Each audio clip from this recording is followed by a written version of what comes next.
heart's running wild.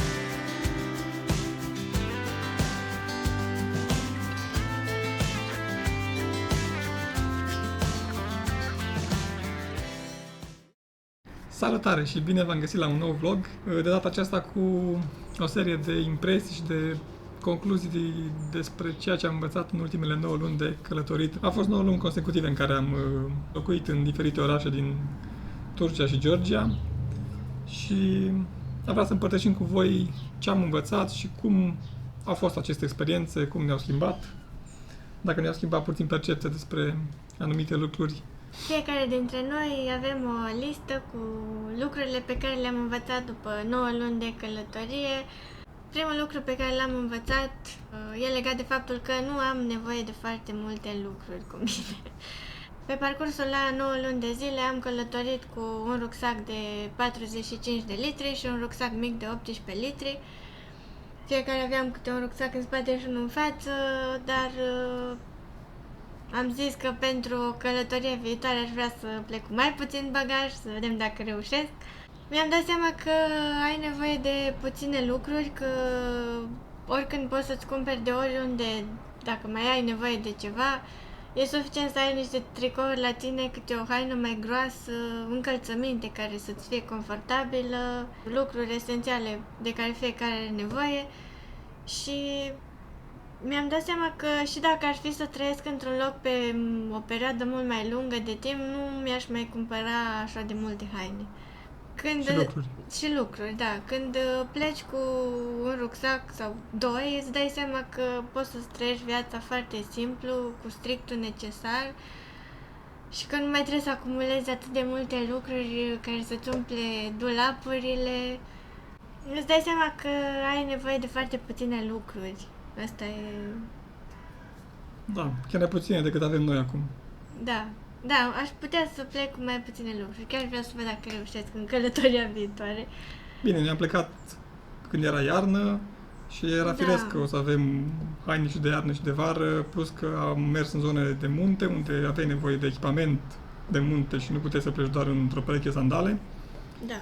Și asta se adună, pentru că dacă nu mergi într-un mețiș și nu faci trekking, e clar că scapi de mult bagaj și e o lecție foarte bună pentru când o să ai o casă unde să stai așa pe termen lung, să nu o mobilezi prea mult și să nu umpli cu obiecte care nu sunt utile până la urmă.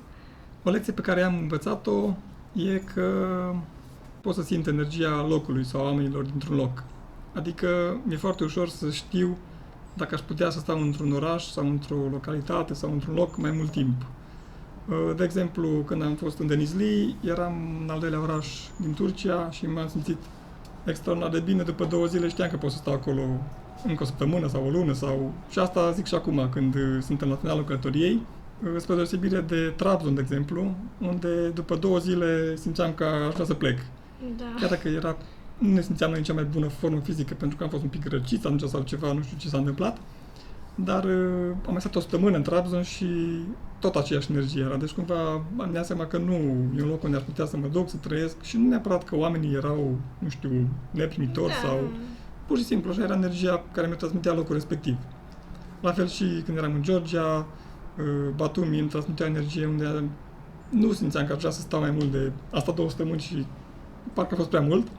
Pe când, de exemplu, Bacuriani era o energie unde puteam să mă mut acolo.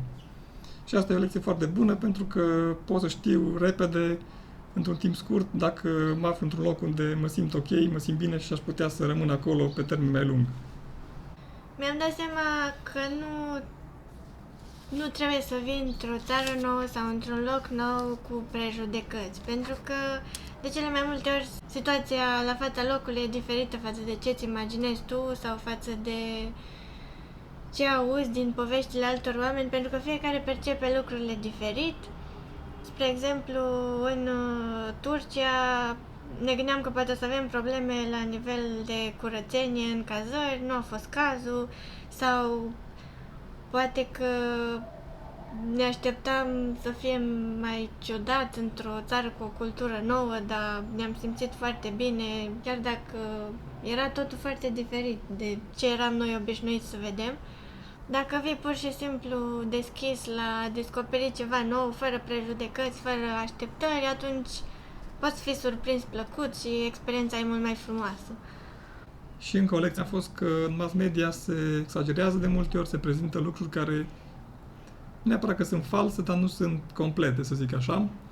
De multe ori autoritățile care se ocupă de partea de externe a unui stat exagerează cu protecția și cu evitarea anumitor zone.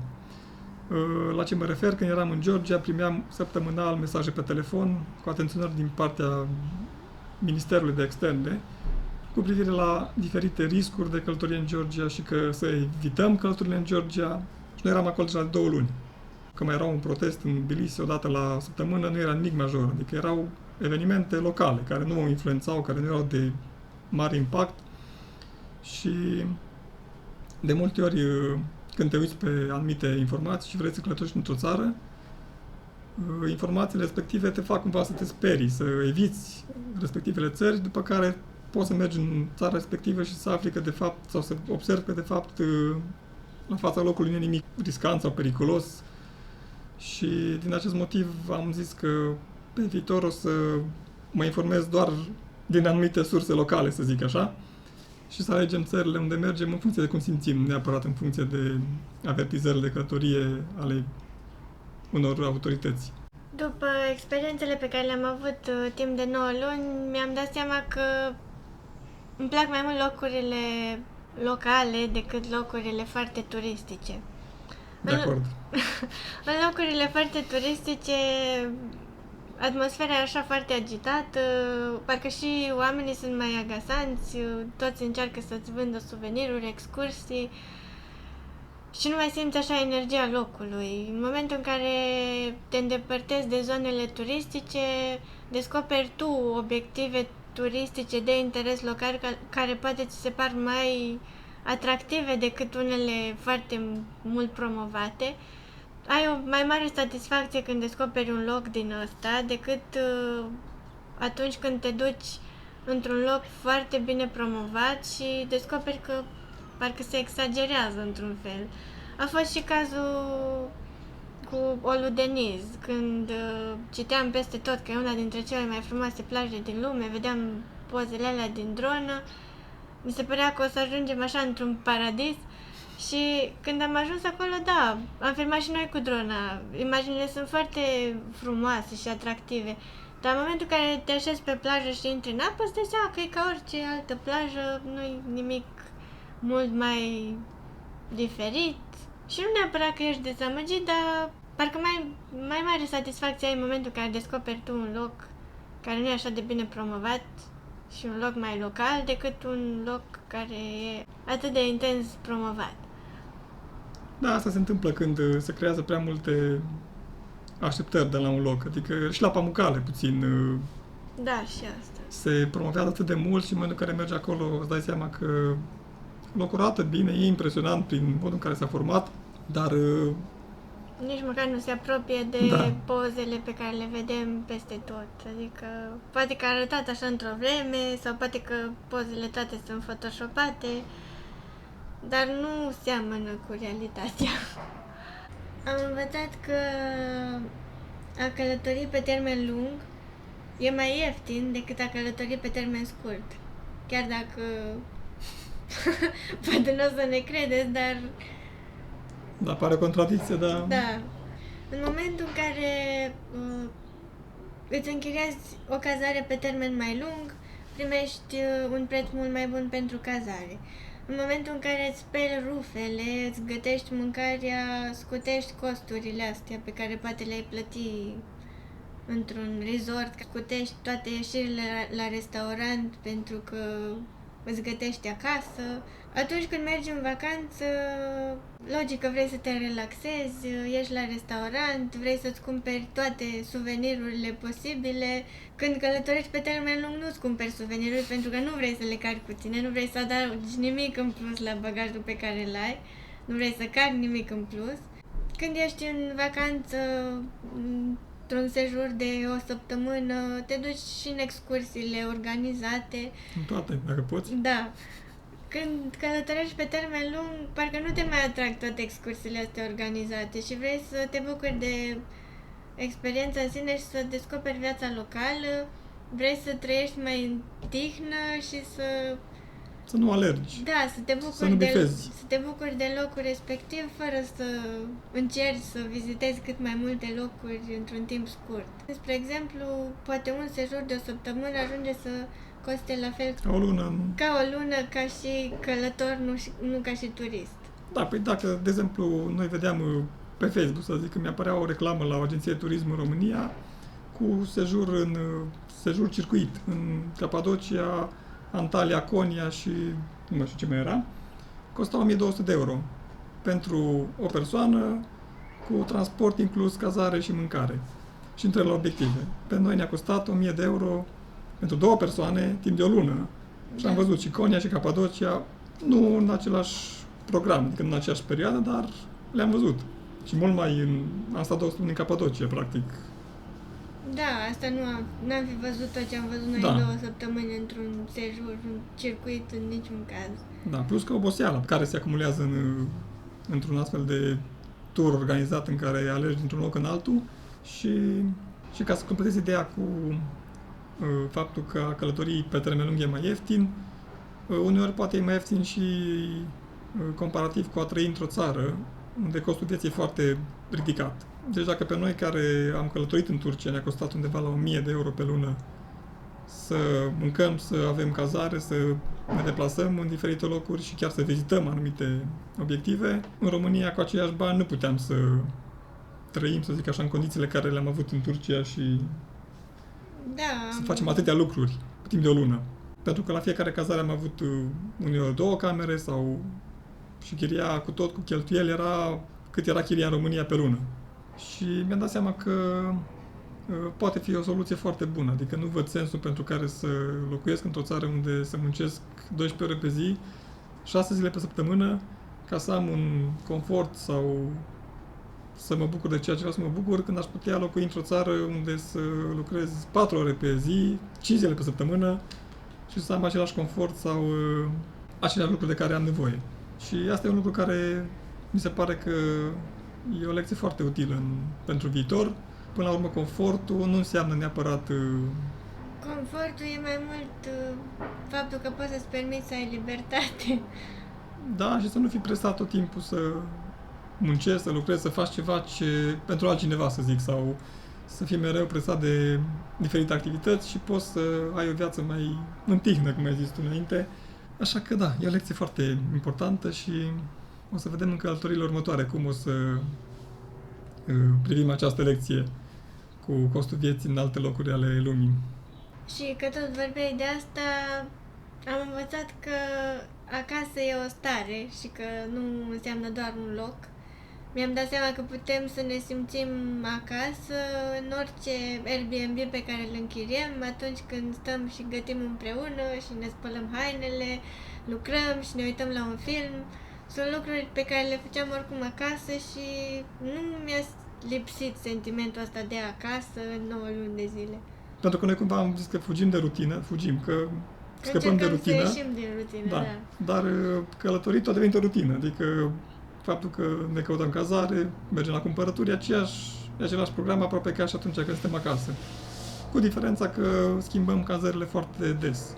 Da, în privința asta e o rutină, dar nu poți să spui că e o rutină așa cum era când stăteai în același loc. Nu e o monotonie, da, pentru că tot timpul se schimbă peisajul, se schimbă oamenii și asta te ține așa cumva în priză. Da, se schimbă activitățile pe care le faci, locurile pe care le vezi și ai o altă motivație să... De exemplu, după o lună într-un loc, simt nevoia să plec într-un alt loc, să văd altceva.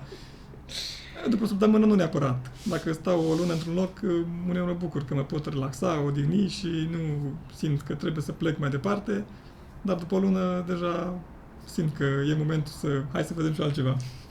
Am învățat că pot să lucrez de oriunde, că nu trebuie să fiu neapărat într-un birou, într-un spațiu cu liniște, că pot să lucrez de pe o canapea, dintr-o stație, dintr-un tren, dintr-un autobuz. Atâta timp cât avem internet, putem lucra de oriunde. Da, și oferă multă flexibilitate. uneori chiar și inspirație. Eu mă simt foarte bine când lucrez în tren. Da.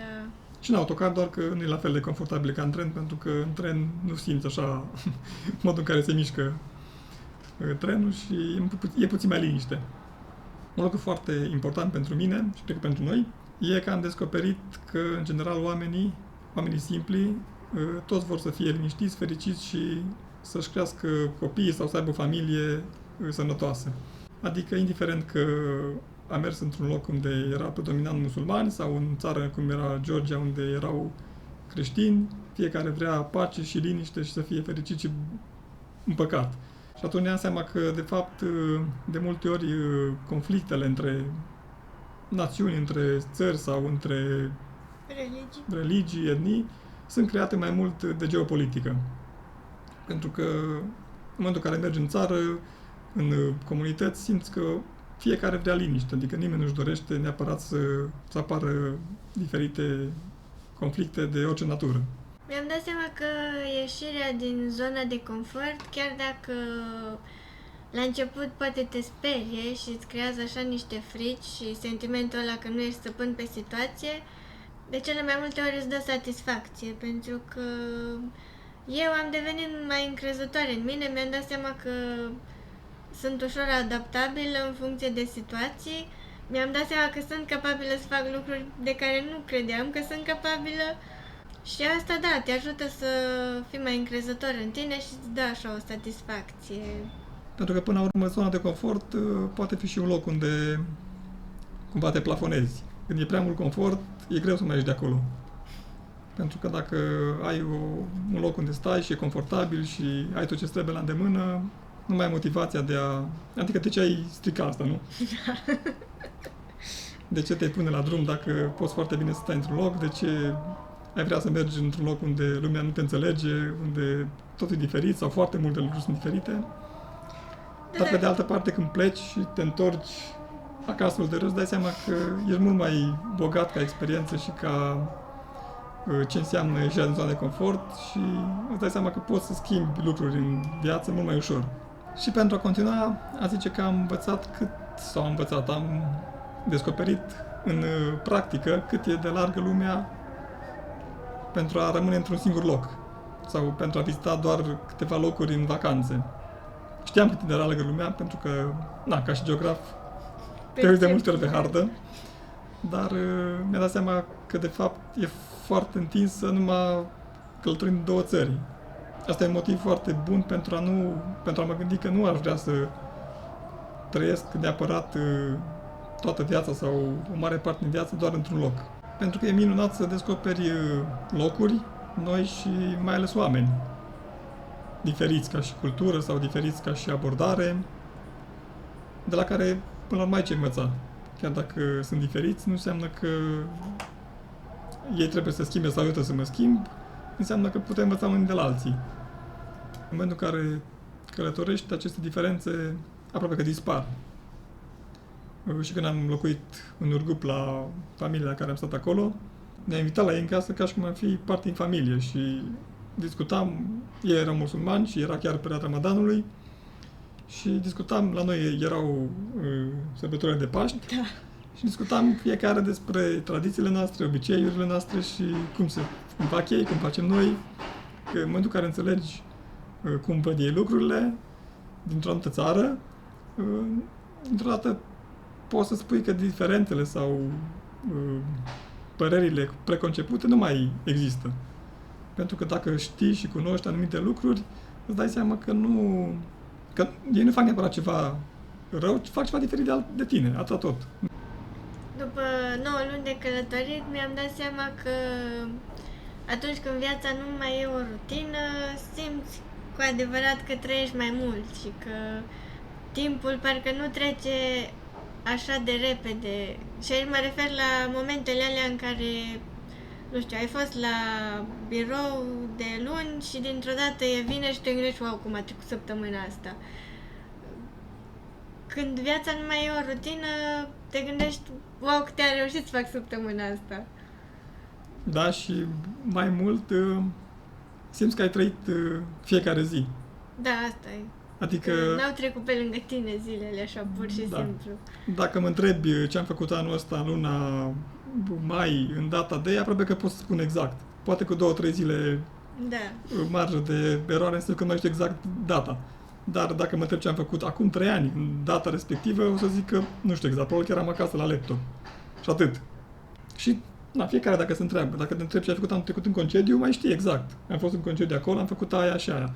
Dacă te întreb ce ai făcut într-o duminică oarecare sau într-o zi de luni oarecare, zic, am fost la birou. Și atât. Nu mai știi să dai alte detalii, că nu s-a întâmplat nimic ca ești în comun. Da, asta a fost și faptul care ne-a împins așa spre călătorit. Ideea că am ajuns la un moment dat, în punctul în care ne-am dat seama că ne amintim ce am făcut în concedii, ce am făcut în călătoriile astea de o săptămână, două, pe care le făceam așa în fiecare an și nu ne aminteam altceva, nu știu, poate vreo realizare pe care am avut-o la locul de muncă sau, nu știu, astea parcă nu însemnau foarte mult. Da, sau știi că ai fost un weekend în drumeție pe munte, mai ții minte anul trecut când am fost în Da, Munții Retezat și cu de- cortul. Aia rămânea în Da, întipărită. ne-am dat seama că cu asta rămânem, cu momentele alea în care am călătorit și atunci am zis, de ce să nu facem asta mai mult? Să nu fie doar așa o săptămână la câteva luni sau 2 concedii pe an și de ce să nu ne amintim mai multe momente din viață, nu doar frânturi așa. Da, practic să nu trăim mai mult. Sau mai intens. Adică să trăim fiecare zi să ne amintim mai bine. Da, am ajuns la concluzia că viața nu trebuie să fie neapărat monotonă, nu trebuie să fie neapărat o rutină continuă și că e despre alegeri și despre cum alegi să o trăiești până la urmă. Da, pentru că nu fiecare s-ar simți confortabil să facă ceea ce facem noi. Să schimbe cazările, să schimbe... Nici eu nu credeam despre mine că m-aș simți confortabil înainte să plecăm. Adică la început nu știam dacă pot să fac chestia asta așa pe termen lung, nu știam dacă o să-mi placă, nu știam dacă o să mă pot adapta. Dar acum Acum o să vezi cum te simți. o să mergem acasă, da, pentru o perioadă scurtă, nu foarte lungă de timp și o să vedem cum... Și dacă am putea să ne întoarcem la modul ăsta de a trăi.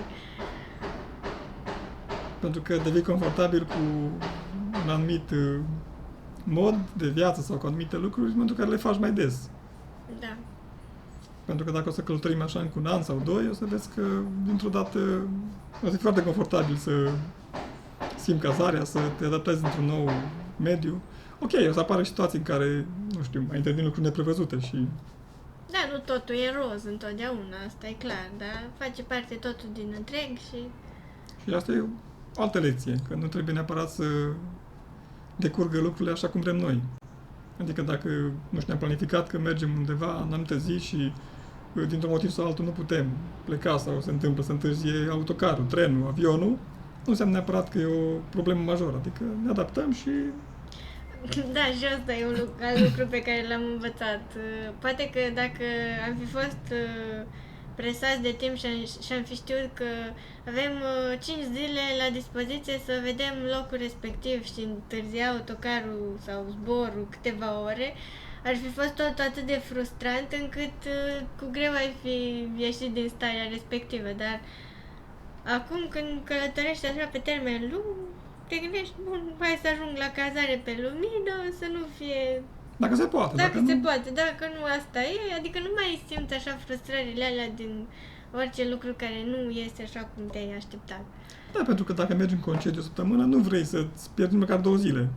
Că zici că ai 7 sau 10. În momentul în care știi că stai 10 zile într-un loc și că poți mai stai după aia încă 10 zile dacă vrei, nu e așa o problemă majoră, că... Da, 7 zile poate să te frustreze și faptul că plouă în 2 zile. Adică... Da, exact. Și un lucru așa pentru noi ca și geografi e că am învățat că facultatea geografie și drumețiile și hărțile pe care le foloseam în drumeții ne-au ajutat foarte mult. Da. Pentru că ne orientăm foarte ușor în orașe, ne luăm foarte ușor punct de reper în momentul în care căutăm o cazare, adică știu exact unde să mă uit, unde e autogara, unde e gara distanțe, estimez distanțele și cum mă pot orienta în teren ca să fie cât mai bine poziționată pentru a ajunge în anumite locuri la obiective turistice sau pentru a nu fi departe de punctele de interes. Și e mult mai ușor să organizăm traseul. Știm cum să ne facem ruta în așa fel încât să nu ne întoarcem în cer ca să plecăm după aceea în direcție total opusă. Și astfel evităm și să pierdem timpul pe drumuri și evităm și să pierdem bani cu transportul. Deci, e ușor să călătorești ca geograf. Sau mai ușor decât dacă nu aveam poate aceste noțiuni. Cam asta a fost ceea ce am învățat după 9 luni de călătorit neîntrerupt. Am învățat lucruri utile pentru tot parcursul vieții. Da, clar. Adică utile pentru noi ca oameni, nu doar utile așa pentru vacanțe sau pentru călătorii viitoare. Da, pentru că până la urmă călătoria e un stil de viață și viața e o călătorie. Poate că unele dintre lecțiile pe care le-am învățat în cele 9 luni de călătorie în Turcia și Georgia sunt utile și pentru unii dintre voi care ne urmăriți, poate pe alții să inspire. Că tot ai zis de asta e și scopul canalului. Noi nu vrem să vă arătăm niște locuri pe care să le vedeți de pe canapea și atât. Vrem să vă motivăm să vedeți mai mult. Așa cum și noi poate am fost inspirați de alte persoane, vrem să dăm asta mai departe. Dacă aveți întrebări sau păreri, sugestii, le așteptăm în comentarii. Vă mulțumim că ne-ați urmărit pe tot parcursul călătoriei noastre și ne vedem în următorul sezon de călătorii.